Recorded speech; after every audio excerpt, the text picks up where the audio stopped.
दोस्तों, आज की कहानी एक फौजी की है और एक लड़की की। एक ऐसा फौजी जो अपने देश से भी ज्यादा प्यार उस लड़की से करता था, और एक लड़की जो अपनी पूरी दुनिया उस फौजी में देखती थी। ये कहानी है ज्योत्सना प्रकाश और अजय वानखेड़े की। ज्योत्सना उम्र करीब 30 साल, नागपुर की रहने वाली थी। वो शहर के एक ऑटोमोबाइल शोरूम में काम करती थी और अपनी एक दोस्त के साथ पीजी में रहती थी। करीब 2 साल पहले नागपुर में ही उसकी मुलाकात एक नौजवान से हुई। नाम था अजय वानखेड़े। अजय कोई आम लड़का नहीं था। वो भारतीय सेना में एक फौजी था। नागालैंड में फार्मेसी विभाग में उसकी पोस्टिंग थी। धीरे धीरे मुलाकातें बढ़ीं, दोस्ती गहरी होती गई और फिर प्यार हो गया। जब भी अजय को छुट्टी मिलती वो नागपुर आता और फिर दोनों मिलते, साथ समय बिताते। जब अजय ड्यूटी पर होता तो घंटों फोन पर बातें करते रहते। सब कुछ बिल्कुल एक सपने जैसा चल रहा था। लेकिन फिर आया 28 अगस्त, एक रात जिसने सब कुछ बदल दिया। रात के करीब 8:30 बजे थे। ज्योत्सना अपनी रूममेट के साथ पीजी में थी। तभी उसके फोन पर कॉल आया। कॉल थी अजय की मां के नंबर से। क्योंकि ज्योत्सना अजय की मां को जानती थी, उसने तुरंत कॉल उठाया। उधर से आवाज आई, आज मिलते हैं, बाहर डिनर करते हैं। ज्योत्सना खुश हो गई। आखिर अजय नागपुर आया था, वो भी अचानक। अक्सर उसे छुट्टी नहीं मिलती थी, तो ये मौका खास था। अजय ने उसे लिया और एक खास जगह पर ले गया। दोनों ने रात साथ बिताई। लेकिन उस रात के बाद ज्योत्सना कभी अपने पीजी नहीं लौटी। उसकी रूममेट को पहले तो लगा शायद वो बाहर रुक गई होगी, क्योंकि पहले भी कभी कभी लेट हो जाया करती थी।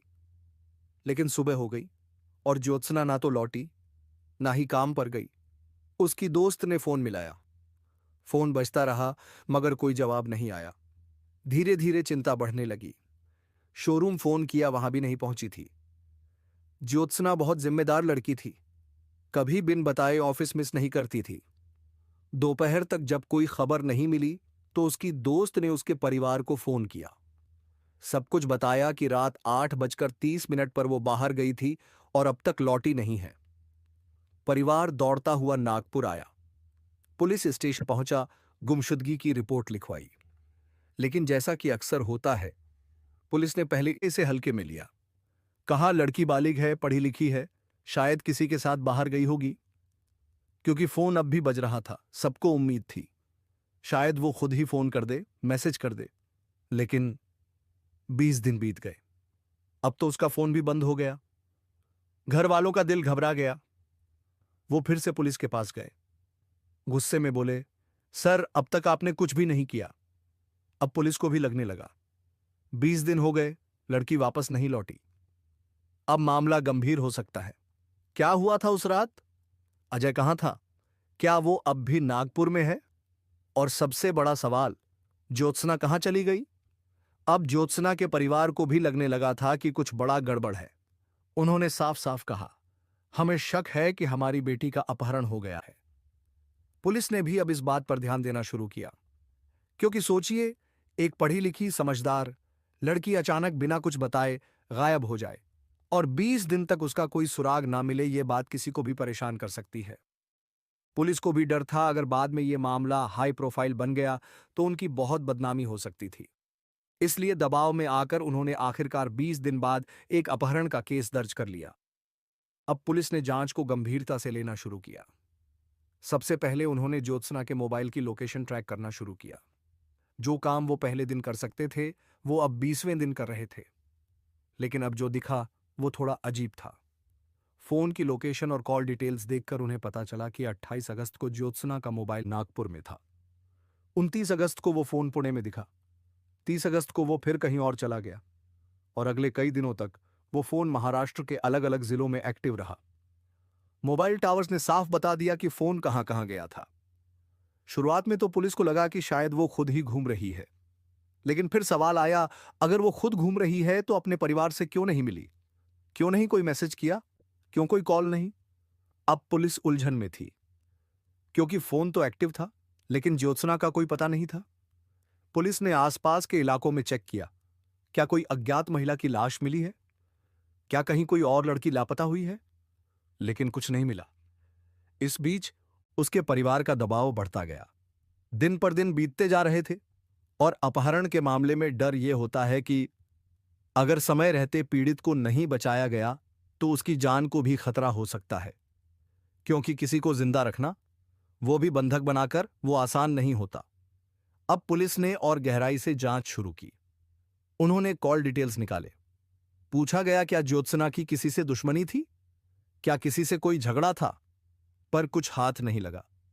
अब पुलिस पहली बार ज्योत्सना की रूममेट से मिली, वही लड़की जो उसके साथ उसी पीजी में रहती थी। पुलिस ने पूछा, 28 अगस्त की रात क्या हुआ था? उसने बताया, उस दिन ज्योत्सना को एक फोन आया था। उसने नहीं बताया कि किसके साथ जा रही है, बस जल्दी से तैयार हुई और चली गई। अब पुलिस ने सारे कॉल रिकॉर्ड्स उठाए। फोन में कई नंबर थे। उन्होंने एक एक नंबर की जांच करनी शुरू की। लोकेशन, पहचान, सब खंगाला जाने लगा। फिर पुलिस ने रूममेट से पूछा, क्या तुम्हें उसके किसी खास दोस्त के बारे में पता है? उसने जवाब दिया, हां सर, वो एक लड़के को डेट कर रही थी।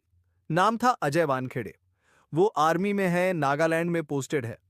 पुलिस को अब दो अहम सुराग मिले थे। एक, उनका रिश्ता, और दूसरा वो कॉल जो अजय वानखेड़े की मां के नंबर से आया था 28 अगस्त की रात। अब यह बात पक्की हो गई थी कि आखिरी बार ज्योत्सना अजय या उसके परिवार के संपर्क में थी। पुलिस ने तुरंत अजय वानखेड़े से संपर्क करने की कोशिश की, लेकिन पता चला अजय तो वापस नागालैंड जा चुका है और अपनी ड्यूटी पर तैनात है। पुलिस ने वहां की मिलिट्री यूनिट से संपर्क किया। पूछा, क्या अजय वानखेड़े वहीं है? जवाब मिला, हां, वो यहीं है, लेकिन इस समय अस्पताल में भर्ती हैं।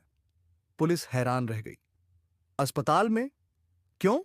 उधर से जवाब आया, उन्हें डायबिटीज और कुछ अन्य स्वास्थ्य समस्याएं हैं, इसलिए वो कुछ दिनों से हॉस्पिटल में हैं। अब मामला और भी पेचीदा हो गया। एक तरफ ज्योत्सना लापता थी, दूसरी तरफ अजय बीमार और अस्पताल में। क्या यह सब संयोग था या कुछ और? फिर भी पुलिस पीछे नहीं हटी। उन्होंने सेना से अनुरोध किया, हम अजय से पूछताछ करना चाहते हैं। जैसे ही वो ठीक हो जाए, हमें जानकारी दें। सेना ने सहयोग का भरोसा दिया और कहा, आपकी जो भी जरूरत होगी, हम पूरी मदद करेंगे। जैसे ही अजय की छुट्टी होगी, हम आपको बताएंगे। सेना ने नागपुर पुलिस अधिकारी का नंबर नोट कर लिया। अब नागपुर पुलिस बस एक कॉल का इंतजार कर रही थी कि अजय ठीक हो और उनसे बात हो सके। लेकिन जो कॉल आया, वो उम्मीद से भी ज्यादा चौंकाने वाला था। नागालैंड के जिस अस्पताल में अजय भर्ती था, वहीं से एक दिन फोन आया। उधर से आवाज आई, अजय की हालत अब ठीक नहीं है और वो फिर से हॉस्पिटल में भर्ती कर लिया गया है। लेकिन तभी एक और चौंकाने वाली बात हुई। अजय वानखेड़े अचानक उस अस्पताल से गायब हो गया जहां वो भर्ती था। वो वहां से बिना कुछ बताए निकल गया।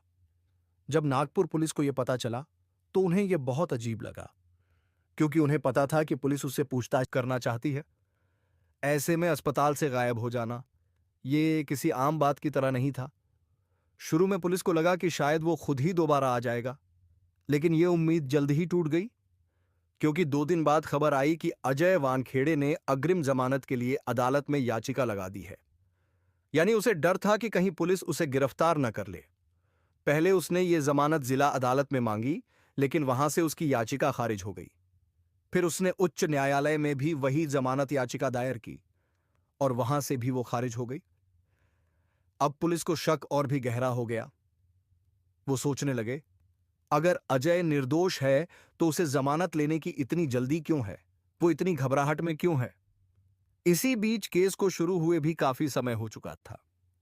28 अगस्त को जब ज्योत्सना लापता हुई, उसके ठीक 20 दिन बाद जाकर अपहरण की रिपोर्ट लिखी गई थी। उसके बाद ही असली जांच शुरू हुई थी। पूरा सितंबर बीत गया और अब अक्टूबर शुरू हो गया था। पुलिस जांच कर रही थी और अजय वानखेड़े अब अपने आर्मी बेस से भी गायब हो चुका था। वो दोनों अदालतों से अग्रिम जमानत की कोशिश कर चुका था, लेकिन दोनों जगहों से उसे राहत नहीं मिली। अब पुलिस को पूरा भरोसा था, अगर कोई है जो सच जानता है तो वो सिर्फ अजय वानखेड़े है। फिर अचानक एक दिन 20 अक्टूबर को अजय वानखेड़े खुद नागपुर पुलिस के सामने आ गया। उसने आत्मसमर्पण कर दिया। उसने कहा, सर, मुझे पता था आप लोग मुझे ढूंढ रहे हैं। मुझे डर था कि आप मुझे गिरफ्तार कर लेंगे और मुझ पर झूठे आरोप लगा देंगे। इसलिए मैंने जमानत की याचिका लगाई थी। उसने ये भी कहा, कई लोगों ने मुझे कहा था कि पुलिस अगर मुझे पकड़ लेगी तो मुझ पर कोई भी मुकदमा ठोक सकती है। इसलिए मैंने अपनी सुरक्षा के लिए यह कदम उठाया। लेकिन पुलिस उसकी बातों से संतुष्ट नहीं हुई। उन्होंने पूछा, ज्योत्सना से तुम्हारा क्या रिश्ता था? अजय ने बताया, हम 2 साल से दोस्त थे। धीरे धीरे नजदीकियां बढ़ीं और फिर वो मुझसे शादी करना चाहती थी। इतना बताते हुए उसने ये भी कबूल किया कि वो पहले ही 3 बार शादी कर चुका है और तीनों पत्नियों को छोड़ चुका है। दूसरी तरफ ज्योत्सना का भी तलाक हो चुका था। वो अकेली थी और अजय को पूरी तरह से चाहने लगी थी। पुलिस उसकी पूरी पृष्ठभूमि खंगाल चुकी थी। उन्हें अब साफ लग रहा था कि मामला बहुत पेचीदा है। फिर पुलिस ने सीधा सवाल किया, ज्योत्सना कहाँ है? अजय ने जवाब दिया, मुझे नहीं पता। पुलिस ने फिर पूछा, 28 अगस्त की रात तुम्हारी मां के फोन से ज्योत्सना को कॉल किया गया था, क्या वो तुमने किया था? अजय बोला, हां, कॉल मैंने ही किया था। मैं उससे मिलने गया था। हम दोनों एक होटल में रुके थे। रात को हमने होटल से चेकआउट किया और फिर मैंने उसे घर जाने को कहा और मैं अपने घर चला गया। उसके बाद मुझे कुछ नहीं पता। अब पुलिस चौंक गई। एक आदमी जिसने 2 बार अग्रिम जमानत की कोशिश की थी, अचानक सामने आकर सरेंडर करता है, रिश्ते की बात भी कबूल करता है, लेकिन फिर कहता है, मुझे नहीं पता वो कहां है। ये बात गले नहीं उतर रही थी। पुलिस के लिए यह केस अब और संवेदनशील हो गया था, क्योंकि अजय कोई आम आदमी नहीं था, वो एक फौजी था। सेना का हिस्सा होने की वजह से पुलिस उस पर सीधे हाथ नहीं डाल सकती थी।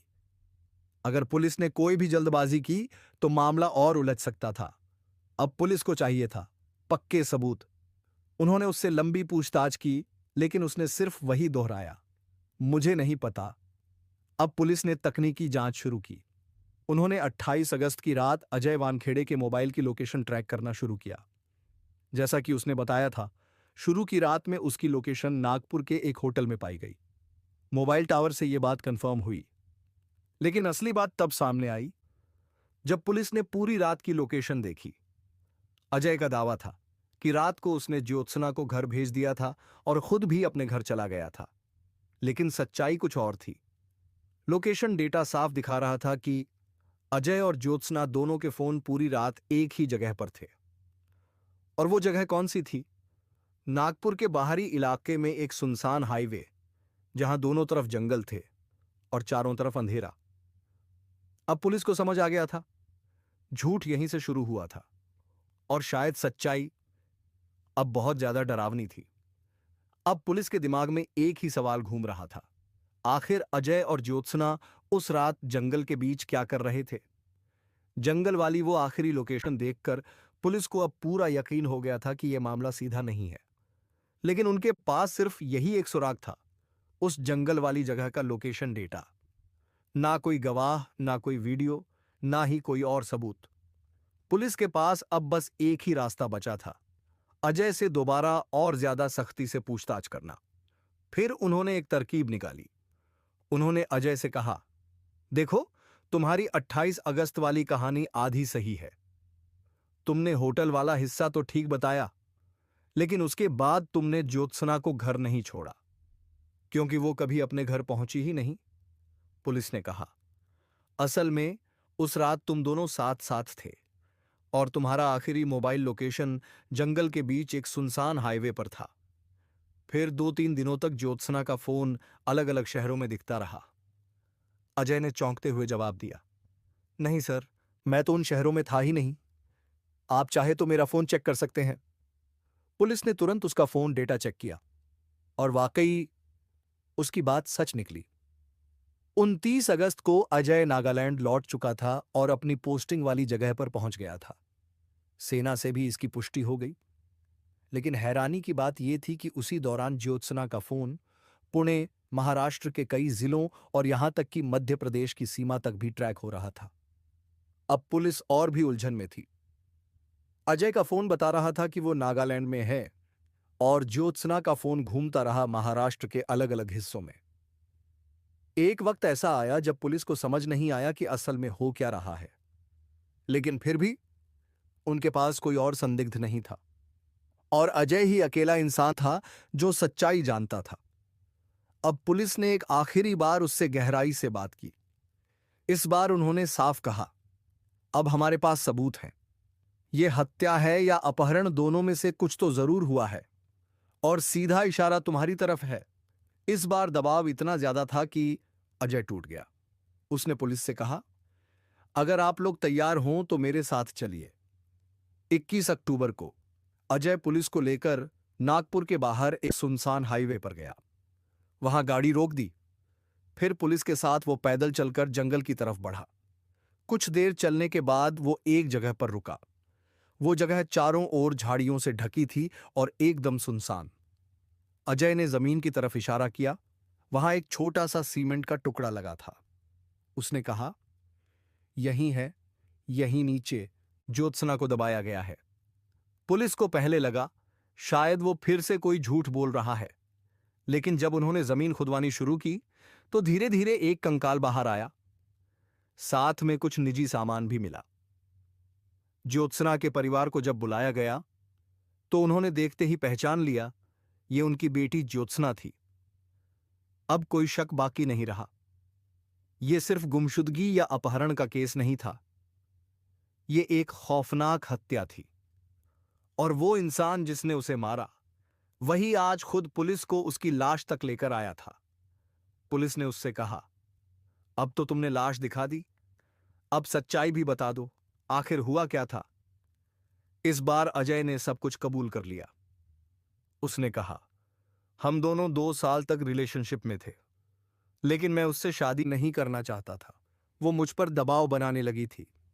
वो बार बार कहती थी कि शादी करो।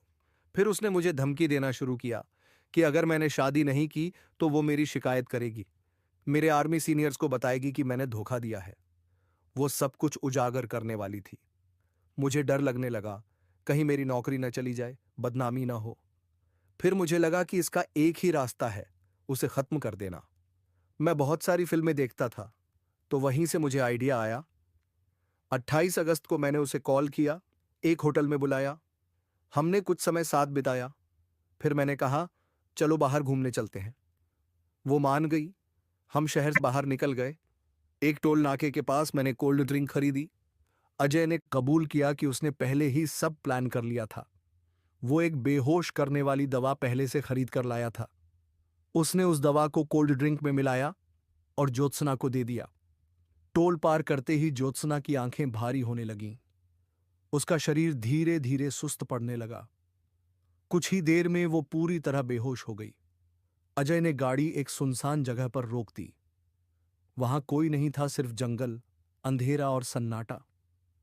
उसने गाड़ी का दरवाजा खोला, ज्योत्सना को बाहर निकाला, लेकिन फिर कुछ सोचकर वापस अंदर ले गया। और फिर वहीं गाड़ी के अंदर ही उसने ज्योत्सना का गला घोंट दिया। जब उसे यकीन हो गया कि वो अब इस दुनिया में नहीं रही, तो उसने लाश को अपने कंधे पर उठाया और जंगल की तरफ ले गया। बहुत अंदर जाकर एक जगह पर उसे लिटा दिया और वापस गाड़ी में आ गया। अब शुरू हुआ उसका असली प्लान। गाड़ी की डिक्की से उसने सीमेंट निकाला। हाँ, वो सब पहले से तैयार करके लाया था। उसने अपने हाथों से एक गड्ढा खोदा, ज्योत्सना की लाश उसमें डाली, उस पर मिट्टी डाली, फिर सीमेंट बिछाया। सीमेंट के ऊपर उसने छोटे छोटे पौधे, घास और झाड़ियां लगा दी, ताकि वो जगह जंगल की दूसरी जगहों जैसी ही लगे। वो सब कुछ इस तरह किया गया था कि कोई भी उस जगह को देखकर शक न करे कि वहां किसी की लाश दबी है। सारा काम खत्म करने के बाद वो आराम से अपनी गाड़ी में बैठा और अगले दिन सुबह सुबह नागालैंड के लिए रवाना हो गया। नागालैंड पहुंचते ही उसने खुद को एक अस्पताल में भर्ती कराया। वहां उसने कहा, मुझे बहुत कमजोरी है, ब्लड शुगर बहुत ज्यादा हो गया है। असल में ये उसकी अगली चाल थी, एक ऐसा बहाना जिससे जब कोई उस पर शक करे तो वो साबित कर सके कि वो तो उस समय नागालैंड के अस्पताल में था। ये सारा प्लान, यहां तक कि अस्पताल में भर्ती होना, उसने एक फिल्म देखकर सीखा था। लेकिन एक बात और, उसने हत्या के बाद भी ज्योत्सना का फोन अपने पास रखा। उस फोन को उसने बाद में एक और काम के लिए इस्तेमाल किया। एक रात वो उसी टोल बूथ के पास फिर से गया। वहां उसने इंतजार किया और एक ट्रक को आते देखा। वो जानता था कि ट्रक लंबे सफर करते हैं और अलग अलग शहरों में जाते हैं। वो एक ट्रक के पीछे गया और मौका देखकर ज्योत्सना का मोबाइल फोन उस ट्रक के अंदर फेंक दिया। फोन साइलेंट मोड पर था, कोई आवाज नहीं आती थी। अब जब वो ट्रक इधर उधर घूमता तो फोन की लोकेशन भी अलग अलग जगह दिखती। यही उसकी योजना थी कि पुलिस को लगे कि ज्योत्सना अभी जिंदा है और अलग अलग शहरों में घूम रही है। और उधर अजय आराम से अस्पताल के बिस्तर पर लेटा था। ना कोई शक, ना कोई सबूत, ना कोई गवाह। ट्रक में घूमता वो फोन पुलिस को पूरी तरह गुमराह कर रहा था। फोन कभी पुणे में दिखता, कभी किसी दूसरे जिले में, और पुलिस यही सोचती रही कि शायद ज्योत्सना खुद गई है। यही वजह थी कि इस केस में काफी देरी हुई। पुलिस को असलियत समझने में लगभग 2 महीने लग गए। ये हत्या 28 अगस्त को हुई थी और केस खुला 20 अक्टूबर को, जब अजय ने खुद आकर सब कुछ कबूल कर लिया। अब अजय वानखेड़े पुलिस की गिरफ्त में है। उससे पूछताछ हो रही है और पुलिस अभी भी ज्योत्सना का मोबाइल फोन ढूंढने की कोशिश कर रही है, क्योंकि वही एक सबूत है जिससे इस पूरे केस की चालाकी सामने आई। और यही दिखाता है कि अपराध कोई आम इंसान ही करता है, चाहे वो सेना में हो, वर्दी में हो या किसी बड़े पद पर। जब मन में बुराई आ जाती है तो इंसानियत और ओहदा सब कुछ पीछे छूट जाता है। अपराध करने के लिए किसी चेहरे की जरूरत नहीं होती, वो तो एक सोच होती है जो इंसान को दरिंदा बना देती है। इसलिए हम ये कभी नहीं कह सकते कि अगला अपराध कौन करेगा, कहां होगा और किस वजह से। अगर आपको हमारी ये कहानी पसंद आई हो तो आपसे गुजारिश है कि इस वीडियो को लाइक करें, अपने दोस्तों के साथ शेयर करें और नीचे कमेंट करके हमें बताएं कि आपको इस केस में सबसे चौंकाने वाली बात क्या लगी। और अगर आपने अभी तक चैनल सब्सक्राइब नहीं किया है तो अभी कर लीजिए, ताकि अगली कहानी आपसे कभी मिस ना हो। हम मिलेंगे अगली सच्ची कहानी के साथ। धन्यवाद।